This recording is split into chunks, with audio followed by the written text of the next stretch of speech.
Alrighty, we just heard our Canadian song The Witch by Kaya Kater from her album Strange Medicine. Prior to that was Bad Boy by Makigoto and Chikara by Leka. I am joined in the studio by a good friend of mine, schoolmate as well. We've known each other for a long time. And the head of the prestigious, we'll say, KamCon event here in Kamloops. How many years has it been now, Tyler? That's a good question. We had, of course, the two COVID years, 2020 and 2021. We started in 2018, so I guess this is our 7th year now. We made sure during those COVID years that we still had something going on. We really wanted to keep it going, and it worked out really, really well. A lot of the work that we did in those two kind of quiet years is really starting to pay off for us now. Awesome. And again, Tyler oh my gosh, Carpentier. Okay, the traditional French is Carpentier, but I've always, my whole life, just gone by Carpenter. Okay, sounds good. And every year I ask you the same thing. It's just like, oh my god. Okay. Anyway, so tell us about what KamCon's all about and what to expect this year. Yeah. So for anyone that is not familiar, KamCon is a gaming convention. So it started out with Dungeons and Dragons and that sort of role-play game stuff. Very quickly expanded to board games and trading card games and all that sort of stuff. Wargaming as well is really, really popular in the gaming scene. We expanded a couple years ago into Super Smash Bros. Ultimate. We've expanded into virtual reality. We've expanded into the vendor hall. I mean, our first year, I remember being absolutely ecstatic that we had 10 people come out to sell stuff at KamCon. That was wild. We've got almost 50 vendors this year. That's awesome. It's crazy. We had to get really creative and find extra space for vendors. And I don't think we did a single call out for vendors. That's awesome. That's really good. And yeah. I could see, looking at the pamphlet, that like all of the creativity you guys have come up with these, because they have maps of where the vendors and stuff are, which is really awesome. So if you do come, there is the pamphlet to look at, and all the information is there, and website as well too, I assume, right? Yeah. Yeah, perfect. Okay. There's special guests this year, isn't there? Awesome. So in our first year, we were really fortunate that Douglas Lloyd from Vancouver, he's a publisher and an author. He heard that we were doing this thing and goes, oh geez, I'm going to go check it out. So we had a special guest our first year, which is fantastic, and he kind of just fell into our lap. And so he's back again this year for the first time since, which is great. But we've managed to, some of that work I talked about in our down years, we made a lot of really cool contacts in the gaming industry. And so we've got Seth Skorkowski and John Hook coming up from the States. They are both Emmy winners. They just won another Emmy for the best new podcast for Modern Mythos. So they're going to be coming up. And so that's super, super exciting because they've got a great following, and they're going to be doing a live recording of their podcast on site at KamCon. They're going to have their fingerprints on everything we're doing over the weekend. They're going to be in games, running games. There's all sorts of stuff going on with them. So that's super, super cool. William McCausland is back. He's a local guy, the creator of Mutant Epoch. He's an amazing, author. He's created this really cool game. Unbelievable artist. Really, really cool stuff. Torrin Atkinson is coming out as well. He's got another really incredible resume. He did all of the artwork for our Cthulhu sort of themed images that we're going to be using this year and for many years going forward. The list of special guests that we have coming out is just super, super cool. And then you, of course.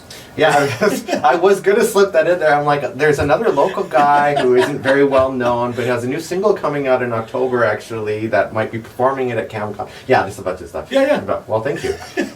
Another thing that I'll just mention really quick here is I am recording this on video as well. So if you've never seen Tyler or me before, hi, we're on camera here, and it'll be on the KamCon website, assuming everything works out with it, and on my YouTube channel as well, too, which is just Jeremy Androsov, but hey, you can put faces to the names. And Tyler's wearing some KamCon merch here, so you guys could see that too. I don't know if you want to stand up for just a second. Absolutely. Yeah, I love the colors. I love the green and the black. I think that it works really, really well. It's like a neon sort of thing.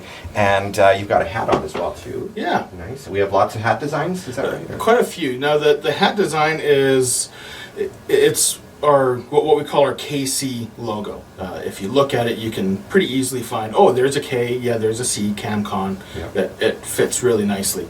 It's very kind of almost minimalist, which I really like. It's just very clean and simple. And so we've got a huge variety of color options for hats. We've got some camo hats, we've got some black hats with really bright colors. We've got there's a lot of different options available for hats. Awesome. So, and they've proven over the last couple of years to be really, really popular. Do you sell any merch online, or is it all at the event? We do have some online on our website. It's a pretty limited selection that we have online. It's something that we've kind of dabbled with, but we haven't had a huge amount of attention. Some, but it hasn't been a big driver for us.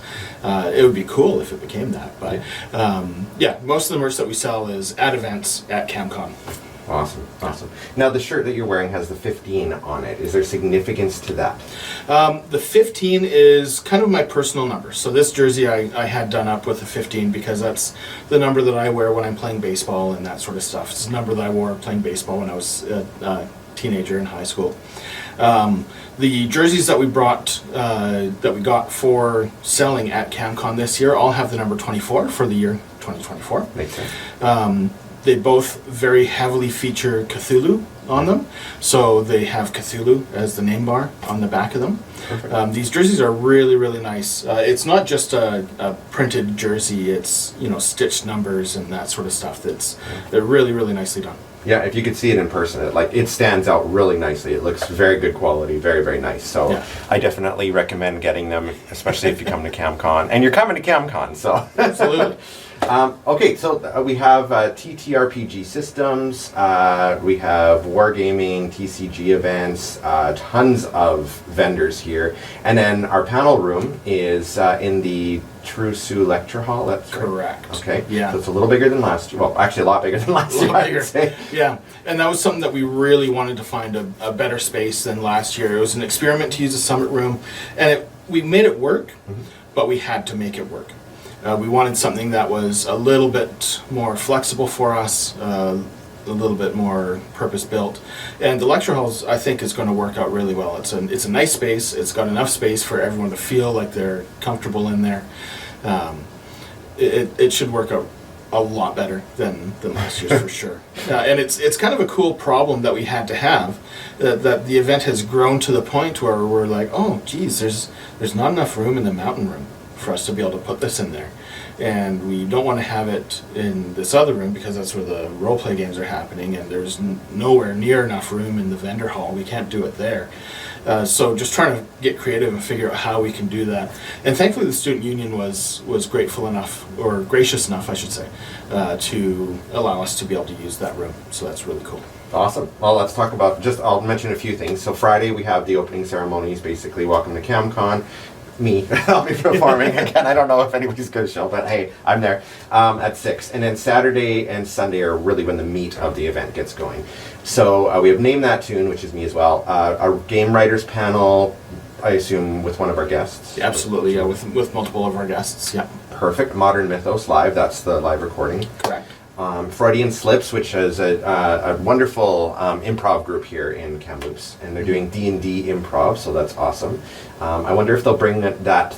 Remember a couple of years ago they brought that? It was like a puppet. It was a giant beholder. It was huge. It was amazing. It worked so well. It was awesome. But I can imagine that would be so hard to carry around without the possibility of it getting damaged and stuff. But well, we'll see what they bring this year. Exactly. Yeah. We have the cosplay contest, which I kind of run a little bit, or host anyway, but we make a plan of or a point of bringing all of the costume people around the whole event as in this March, and I think that's one of my favorite parts of the whole thing. Yeah. Show off all the hard work people have put into it, and it's just so much fun. And it's not just I obviously do some anime stuff, but I mean this is mainly a gaming event, so you have a massive variety of different characters, which is great. And so for people to be able to show it off, and other people, many people, to appreciate the different nuances of it is awesome. Taskmaster show, that's new this year. Yeah. Tell us a little bit about Taskmaster. That is something that James has been working really hard on. We've got a couple really cool surprises in that. We've got some of our special guests will be participating in that. But that's certainly in James's wheelhouse, one of the other organizers. Perfect. I'm excited to see that. Werewolf, of course. Megan's going to run that. And then on Sunday, YouTube and content creator panel. RPGs in therapy and education. That's neat. Yeah. Therapy, wow. Yeah. It's one thing that is close to me. Part of my job, I'm a family support worker and a tutor for youth with special needs. And one small part of my job is I have the pleasure of being able to run Dungeons & Dragons games for some of these kids. That's awesome. And, you know, it's a really, really powerful tool for them as a social development or social learning tool where they can be thrown into experiences that would be really difficult, possibly triggering, all that sort of stuff if it was them themselves experiencing it. But because it's their character experiencing that situation, they almost get a slight bit of detachment from how it would affect them personally, and they can still learn the lesson without having, you know, brought up previous traumas or brought up you know, really intense feelings or any of that sort of stuff. So it's a really cool tool to be able to use that way. That's wonderful. That's a great thing. I won't be able to see that myself because I'll be here at the station doing my show at the same time. We have a LARP demo. That's live action role play, right? Correct. Yeah. And is that going to be put on by? Oh my gosh, what's the name of the group? It's and I think that they just changed did they? recently. Amtgard, it was Amtgard, yeah. And I think that they still use Amtgard in their title, but I think that they might have changed something about the barony or that sort of stuff. Oh, okay. Pop culture trivia game, I'll be running that one as well. We have a GM and DM panel at 5:30, and then Smash Brothers Finals to finish everything off at 7 o'clock. So, packed schedule. Which is great. Packed. Yeah. Maybe next year we'll have 2 panel rooms. That would be really cool. And then try to figure out where the heck we're going to put it. Yes, exactly. There's only so much room. You might have to move into different buildings and stuff like that. Possibly, too. Yeah. Well, that's a good problem to have, and every year there is a good problem to have. It seems like there's. Yeah, so, absolutely. That's awesome. Do you have anything else you'd like to highlight or point out about? The biggest thing for us is that you know, over the years when we've run the event year after year, we haven't actively tried to make it grow. In fact, we've tried to prevent it from growing too much, which is kind of a weird way to think about it, but we didn't want to overextend ourselves as organizers. And so this year we decided that we'd take a step forward and try to grow it a little bit more. We had 500 people out last year. We want to try to get 700-800 people this year. Would be really cool to see. So there's a lot of nerves going into it because we've taken some big steps, such as bringing in our guests and that sort of stuff. But we're all super excited for it. It's going to be such a cool thing, and Darth Vader is going to be there. Awesome. Yeah, I love it. And of course, it's October 4th, 5th, and 6th, so 2 weeks from now. Yeah. Actually, oh my gosh, actually less than 2 weeks technically because it's that scares me. You must be terrified. There are some palpitations, I tell you. Yeah. And so Friday it runs from 5 till midnight, Saturday 9 a.m. until midnight, Sunday 9 a.m. until 9 p.m. So there's lots of time, lots of stuff going on. The vendors are going to be there the whole time? Or? Pretty close. Friday is optional for vendors. Some of them like to come in and set up early, and they know that there's some stuff going on, so they know that they'll sell some things. Mm-hmm. But with vendors coming from out of town, like we've got Alki Solutions coming in from, I believe, Vancouver area, and they do the most amazing lightsaber replicas, and they're super cool. But I can't expect them to drive up and be ready to sell stuff at 5 p.m. on Friday. Of course. So, we have to be realistic with that. But Saturday from 9 a.m. until 7 p.m. for the vendor hall, and then Sunday from 9 a.m. until 4 p.m. for the vendor hall. And then vendors can stay open later if they want on Sunday, whereas at 7 p.m. on Saturday we'll be locking those doors. Makes sense. Yeah. Okay, and the website, of course, is? KamLooPsConventions.ca. Awesome. And if anybody needs to email you or anything? You can contact us through the website. And as well, another nice thing for this year, because now that we've got a little bit more certainty about how the event goes, we've actually dropped our ticket prices this year. Okay, tell us. So Saturday or Sunday as a single day is $30, and for the weekend pass is $45. We only have, I think, 4 critical access passes left. Wow. Like, we're down to the wire on those. So those are $75. That gets you an amazing T-shirt, which there's so much stuff. We had a T-shirt contest, and the most amazing design won the contest. It's crazy. So you get a free T-shirt, you get a Zebra mechanical pencil, so a really good quality mechanical pencil, and a set of dice with a critical access pass, which includes your weekend pass, which is Friday through Sunday. That's awesome. All right. Well, once again, KamCon in less than 2 weeks. Friday, October 4th till Sunday, October the 6th. I will see you guys there. Tyler will see you guys there. We hope you're there. You better be there. And yeah, we'll chat again soon at the event. Absolutely. All right. And with that, we're going to move on to some more songs for you guys here in just a moment. I have We Survive by Kotoko from VG Neo, the animation. That's the opening theme. And then Will Shine by Passcode from Shy Tokyo Dakan Hen. Let's continue our little party, shall we?